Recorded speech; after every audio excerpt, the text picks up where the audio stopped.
Subscribe करें हमारा channel let's learn with Sivesh और बेल आइकन को भी दबाना न भूलें, जिससे आने वाले वीडियोज़ का नोटिफिकेशन आप तक पहुंचता रहे। अब नेक्स्ट में हमारा आता है कि निर्धनता एक चुनौती है। ठीक है, निर्धनता किस प्रकार से होती है इसके बारे में हम देख लेते हैं। फिर निर्धनता कैसे जा सकती है इसके बारे में भी हम इसमें देखने वाले हैं। ठीक है, तो देश में हर चौथा व्यक्ति निर्धन है। भारत जो है वो विश्व में निर्धनों का एक संकेंद्र के रूप में है। ठीक है, यानी जो विश्व में सर्वाधिक निर्धन लोग यहाँ पे मिलते हैं, भारत भी उसमें से एक है। निर्धनता का जो कारण है वो क्या हो सकता है? सबसे पहली भूमिहीनता, यानी लोगों के पास जो ज़मीनें हैं वो समान मात्रा में नहीं है। यानी कि किसी के पास 100 बीघा ज़मीन है तो किसी के पास 5 पाई कह सकते हो, या किसी के पास है ही नहीं। तो जो भूमिहीनता का जो शिकार है, ठीक है, वो भी हो सकता है। हालांकि आज़ाद विनोबा भावे ने 1951 में भूदान आंदोलन शुरू किया था, जिसमें उन्होंने कहा था कि हम लोगों को ज़मीन, जिनके पास ज़मीनें नहीं हैं उनको हम ज़मीन देंगे, जिससे जिससे वे दास्ता का शिकार कम से कम ना हो। तो हालांकि सक्सेस नहीं हुआ। सक्सेस होने के पीछे भी कई कारण हैं, हम आगे इसको डिस्कस कभी करेंगे। तो सबसे पहला कारण क्या हो जाएगा? भूमिहीनता। सेकेंड क्या कारण हो जाएगा? बेरोजगारी। हमारे भारत देश में क्या है कि जो बेरोजगारी है वो काफ़ी हाई है। क्यों है? क्योंकि जो लोग हैं उनके पास केवल डिग्रियां हैं, लेकिन जो कौशल चाहिए उनके पास वो कौशल है ही नहीं। ठीक है, हालांकि सरकार ने कौशल को देने के लिए कई प्रकार के कार्यक्रम भी शुरू किए हैं, जैसे कि प्रधानमंत्री कौशल योजना। ठीक है, तो उसमें क्या है कि लोगों को कौशल देने के लिए टारगेट रखा गया है। लगभग 2016 में शुरू किया गया था, तो सॉरी 2015 में शुरू किया गया था। तो 2020 तक का कहा गया कि 2020 तक हम लगभग 1 करोड़ लोगों को, जो लोग बेरोजगार हैं यानी कि जिसके पास कौशल नहीं है, उनको हम कौशल देकर के उनको रोजगार देंगे। तो बेरोजगारी भी एक समस्या है जिसकी वजह से लोग निर्धन हैं। सेकंड क्या है कि परिवार का जो आकार है वो काफ़ी बड़ा है। ठीक है, यानी जो लोग गरीब हैं, जो लोग गांव में रहते हैं, उनके पास परिवार नियोजन की जो समस्याएं हैं, जो उनके पास नॉलेज है लोगों के द्वारा पहुंचाया जाना चाहिए, वो भी उनको पहुंचाया नहीं गया है। इसके कारण जो उनकी फैमिली बैकग्राउंड है वो काफ़ी बड़ा है। जब किसी का फैमिली बैकग्राउंड काफ़ी बड़ा रहता है तो उसको मैनेज करना काफ़ी कठिन रहता है, क्योंकि उसको एक जो शिक्षा की व्यवस्था है, यानी कि जो बेहतर शिक्षा है वो नहीं मिल पाता। पोषण का जो स्तर है वो भी नहीं रहता है। ठीक है, जो उनको चाहिए समाज में उसकी प्रतिष्ठा भी नहीं रहती है। तो इस तरीके से एक चुनौती के रूप में भी ये उभर सकता है। ठीक है, ऐसे भी गरीबी का एक कारण भी हम कह सकते हैं कि परिवार का जो आकार है वो बड़ा रहता है। एक दो लाइन रहती है कि कम परिवार सुखी परिवार, आपने इस लाइन को सुना ही होगा। तो इस तरीके से हम कह सकते हैं। ठीक है, सरकार को इस तरह से कदम उठाना चाहिए कि जो परिवार नियोजन की समस्याएं हैं उसको आशा कार्यकर्ताओं के माध्यम से, या विलेज स्तर पर जो प्रधान होते हैं, वीडीसी के जो सदस्य होते हैं उनके माध्यम से, ठीक है, या स्कूलों में जो शिक्षा व्यवस्था है गवर्नमेंट स्कूलों में, उसके माध्यम से भी हम परिवार नियोजन की जो समस्याएं हैं, जो चुनौतियाँ हैं, या उसमें हम किस प्रकार से कंट्रीब्यूशन दे सकते हैं, इसके बारे में भी उनको जानकारी देना चाहिए। तो जो तीसरा हमारा फैक्टर है परिवार का आकार, उसको भी हम कह सकते हैं। ठीक है, और जो चौथा कारण है वो क्या है? निरक्षरता। ठीक है, निरक्षरता क्या है कि जो हमारे समाज में जो लोग गरीब हैं, ठीक है, उनके पास मेन रूप से क्या है? वे साक्षर नहीं है। साक्षर क्या हो सकता है कि वो जो है पढ़े लिखे नहीं है। तो पढ़े लिखे नहीं है तो ये भी एक फैक्टर हो सकता है। जो निर्धनता का फैक्टर हम कह सकते हैं, ये भी हो सकता है। जो स्वास्थ्य और कुपोषण का माध्यम है, यानी कि उनके पास स्वास्थ्य की जो पहुंच है, यानी कि जो उनके पास हम कह सकते हैं कि उनके पास स्वास्थ्य की जो नॉलेज है, उनके पास ये भी कमी रहती है कि हम किस प्रकार, किस माध्यम से हम व्यायाम कर सकते हैं, या योगा का भी हम कह सकते हैं। ठीक है, और उसके बाद से हम बेहतर पोषण ले सकते हैं, यानी कि बेहतर भोजन का भी हम कह सकते हैं। ठीक है, वो लोग बेहतर भोजन नहीं ले पाते हैं, दिन भर लगातार काम करते हैं।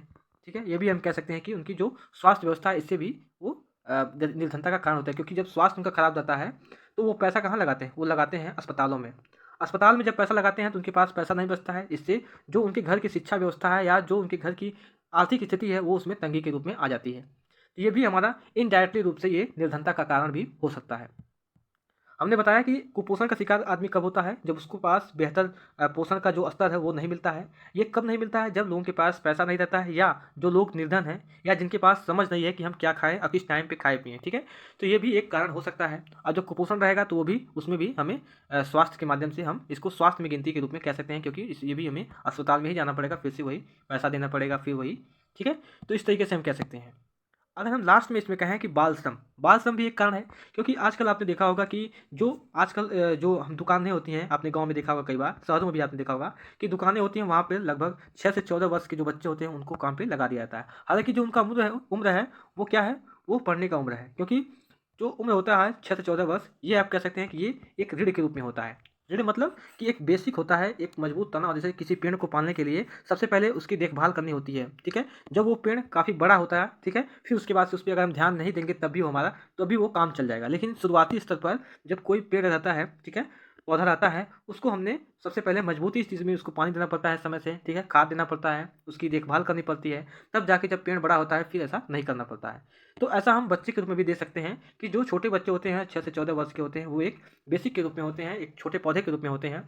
शुरू में उनको देखभाल की आवश्यकता है, बेहतर शिक्षा की आवश्यकता है, बेहतर स्वास्थ्य की आवश्यकता है, जिससे वो कुपोषण का शिकार ना हो और एक अच्छे समाज में उनकी प्रतिष्ठा बनी रहे, इस तरीके से उनको शिक्षा की भी आवश्यकता है। तो हम कह सकते हैं कि बाल श्रम भी एक व्यवस्था है, क्योंकि अगर हम मोटे तौर पे देखें, जैसे कोई व्यक्ति जब छोटा रहता है, मान लीजिए छोटा है, इसको ये बाल श्रम की स्थिति में इसको काम पे लगाया गया।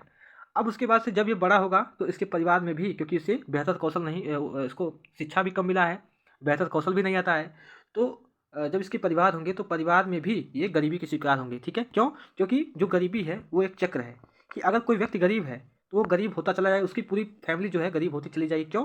क्योंकि उसका जो मेन रूप से बुनियादी ढांचे हैं, शिक्षा हो जाएगा, स्वास्थ्य हो जाएगा, ठीक है? इस तरह के जो बुनियादी ढांचे हैं वो उसको नहीं मिलता है, और जब नहीं मिलेगा तो वो ऑटोमेटिक हो जाएगा, ठीक है? गरीब होता है, ये चक्र एक चक्र है, एक तरह से कह सकते हो गरीबी का।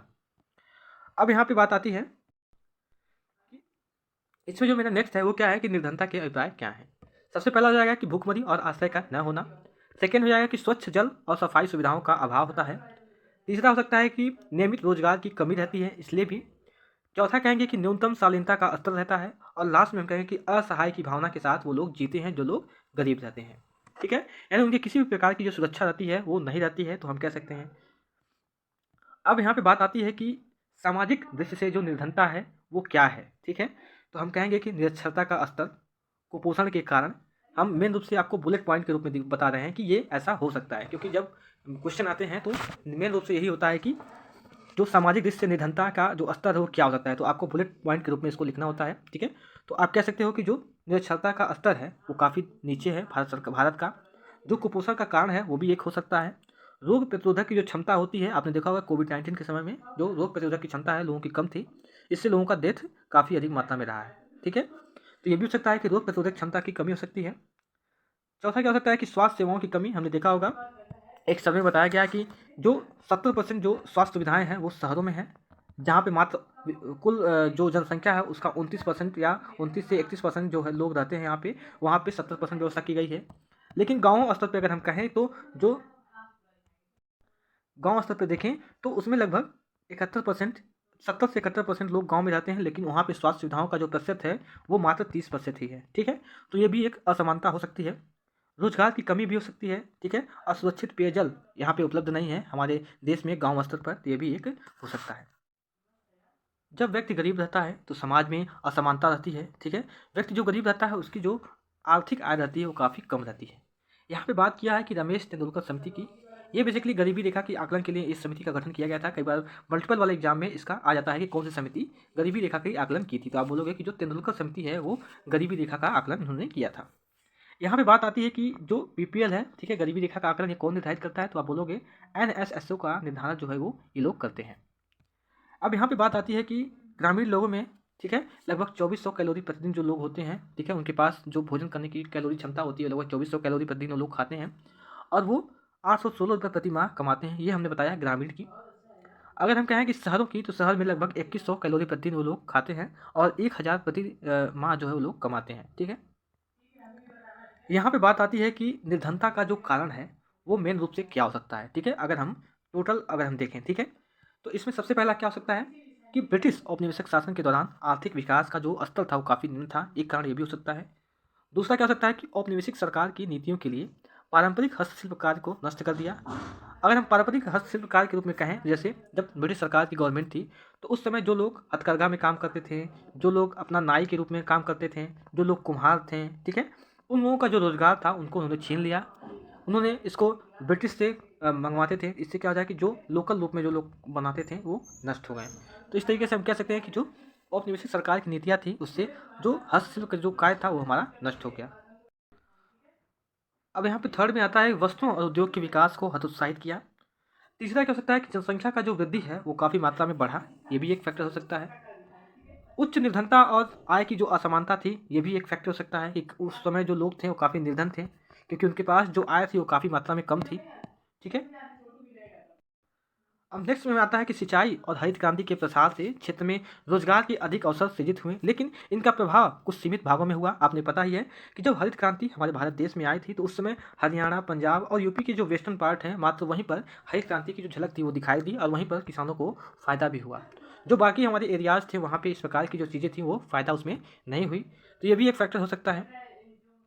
सार्वजनिक व निजी क्षेत्र ने कुछ रोजगार दिए पर पर्याप्त नहीं, यानी कि जो हमारे गवर्नमेंट थे और जो निजी क्षेत्र के लोग थे उन्होंने रोजगार तो दिए थे, लेकिन जो जितना रोजगार देना चाहिए उतनी मात्रा में उन्होंने रोजगार नहीं दिया था। तो ये भी एक कारण हो सकता है।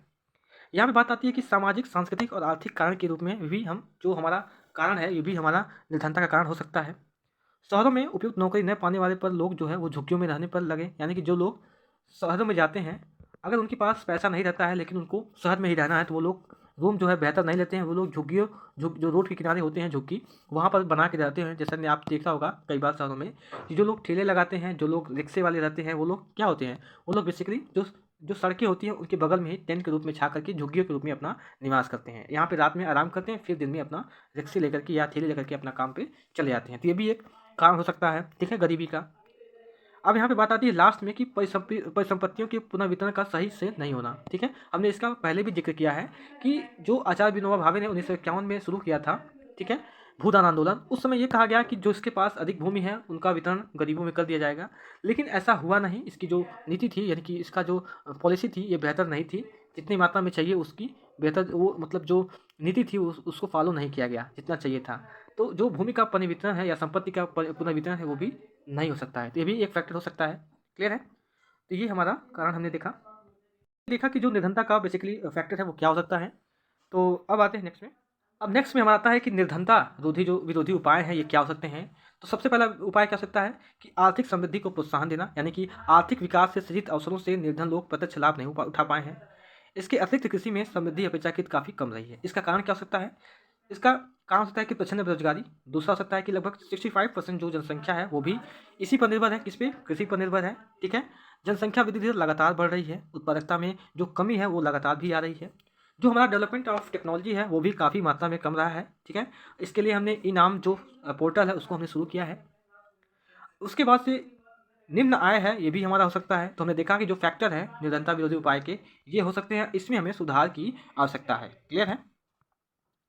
यहाँ पे बात किया है कि अधिक रोजगार देने वाले जो उद्योग हैं ये क्या कौन कौन से हैं। तो विनिर्माण उद्योग हो सकते हैं, वस्त्र उद्योग हो सकते हैं, चमड़ा उद्योग हो सकते हैं, ये उद्योग हैं, ठीक है। इनके इन उद्योगों में हमें अधिक रोजगार देने की संभावना रहती है। और नेक्स्ट हमारा आता है कि लक्षित निर्धनता विरोधी कार्यक्रम पर जोर, यानी जो निर्धनता है उसको खत्म करने के लिए जो सरकार ने शुरू किया है, कई प्रकार की उन्होंने योजना शुरू की है, उसके बारे में यहाँ पे देख लेते हैं। सबसे जो मेन है वो है मनरेगा। इसका उद्देश्य ग्रामीण क्षेत्रों में आजीविका सुरक्षित करने के लिए हर घर के लिए मजदूरी रोजगार कम से कम लगभग 100 दिन के लिए देना है, ठीक है। इसका उद्देश्य ये भी है कि जो सस्टेनेबल डेवलपमेंट है उसके गोल को भी पूरा करना है, ताकि वन कटाई और पर्यावरण की जो समस्या है उससे हम बच सकें। राष्ट्रीय रोजगार गारंटी कोष भी यहाँ पे स्थापित की गई है। इसमें लगभग 1/3 जो महिलाएं हैं, जो मनरेगा योजना है इसमें 1/3 महिलाएं, 1/3 जो जितने भी रोजगार पाने वाले लोग होते हैं उसमें 1/3 जो भाग होते हैं वो महिलाएं, उनको रोजगार मिलता है, ठीक है। यहाँ पे बात आती है और कौन सी यहाँ पे योजना शुरू की गई है। काम के बदले अनाज योजना आपने सुना होगा, ये लगभग 2004 में इसको शुरू किया गया था। ये 150 जिलों में इसको शुरू किया गया था। इसके बाद से क्या शुरू किया गया था, इसमें प्रधानमंत्री रोजगार योजना, इसको भी शुरू किया गया था शिक्षित युवाओं को रोजगार देने के लिए, उसको प्रशिक्षित करने के लिए, ठीक है, उद्योगों के लिए। तीसरा क्या हो सकता है, जो हमारा ग्रामीण रोजगार सृजन योजना है ये भी हो सकता है। इसको 1995 में शुरू किया गया था, जो छोटे शहरें हैं वहाँ पे रोजगार देने के लिए, ठीक है। और क्या हो सकता है, अब यहाँ पे नेक्स्ट में आता है कि स्वर्ण जयंती रोजगार योजना, ठीक है। ये क्या है, 1999 में निर्धन परिवारों को बैंक ऋण देता है, ठीक है, स्वयं सहायता समूह द्वारा इनको दिया जाता है, ठीक है। यहाँ पे बात आती है कि जो प्रधानमंत्री ग्रामोदय योजना है ये भी इसमें शुरू किया गया था। इसके अतिरिक्त यहाँ पे स्वास्थ्य, शिक्षा, पेयजल जो बुनियादी ढांचे हैं उसको उसमें अतिरिक्त सहायता यहाँ पे दी जाएगी, ठीक है। अंत्योदय योजना भी यहाँ पे शुरू की गई थी।